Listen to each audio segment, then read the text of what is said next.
पांचों राज्यों की अब दिशा स्पष्ट है।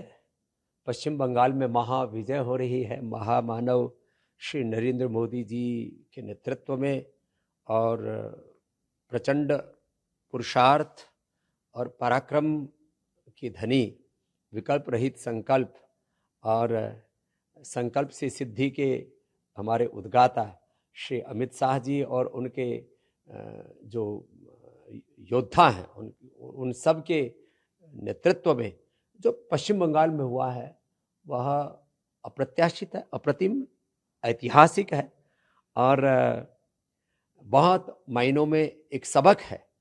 जो लोग ये समझ बैठते हैं कि अब हम यहाँ स्थापित हैं, हमको कोई हिला नहीं सकता, अब ये जो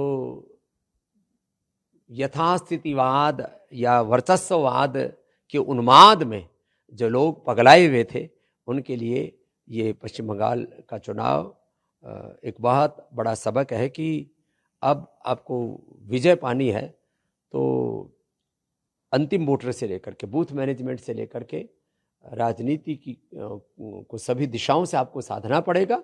और जिस ऐतिहासिक विजय की ओर बीजेपी बढ़ रही है पश्चिम बंगाल में, वह अपने आप में जो राजनीतिक वर्चस्व के उन्माद में पगलाए हुए लोग हैं उनके लिए भी सबक है।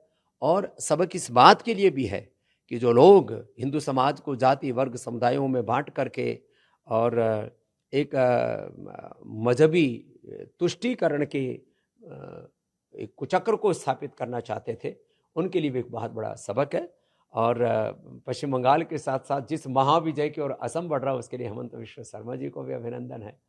अभिनंदन तमिलनाडु में विजय जी को भी है और कांग्रेस को भी अभिनंदन है केरल में विजय के लिए।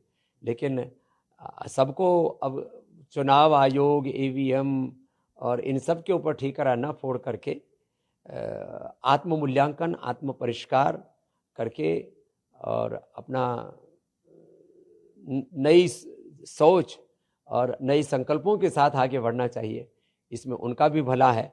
और राजनीति में आप यदि विजयी नहीं होते, कम से कम एक सबल विपक्ष की भूमिका भी निभाने के लिए अपने आप को तैयार करें। जिस तरह से लगातार ममता जी अपनी सीट से पीछे चल रही है, ये भी बड़ी बात है अपने आप में। और दूसरा जिस तरह पश्चिम बंगाल की जनता ने विश्वास जताया, ये लगी लोकतंत्र में वोट तंत्र और उसमें भी जनतंत्र सबसे बड़ा होता है।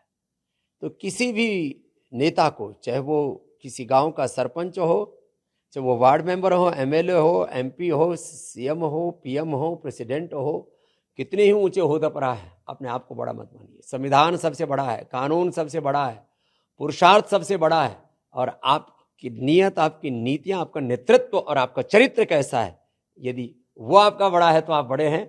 बाकी तो भुरभुरा करके सारे बड़े बड़े साम्राज्य पहले भी ढहे थे, आज भी ढह रहे और आगे भी ढहते रहेंगे। इसलिए सबक है कि आपको यदि जिंदा रहना है तो पूरी ताकत के साथ लड़ना पड़ेगा। और जिंदगी संग्राम है, लड़ना इसे पड़ेगा। जो लड़ नहीं सका है वो आगे नहीं बढ़ेगा, विजयी नहीं बनेगा।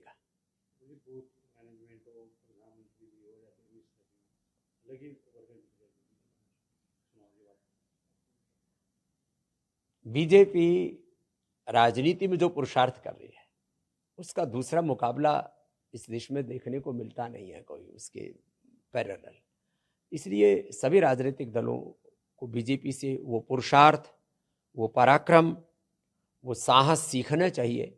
और ऐसी तैयारी करेंगे तो कभी न कभी आपकी भी बारी आने की संभावना है। ममता बनर्जी ने भी कहा है कि जो चुनाव हो रहा है इसमें जो सेंट्रल फोर्स के द्वारा टीएमसी पर जुल्म हो रहा है, एसआईआर के द्वारा वोट काटे जा रहे हैं, इसका क्या मतलब है?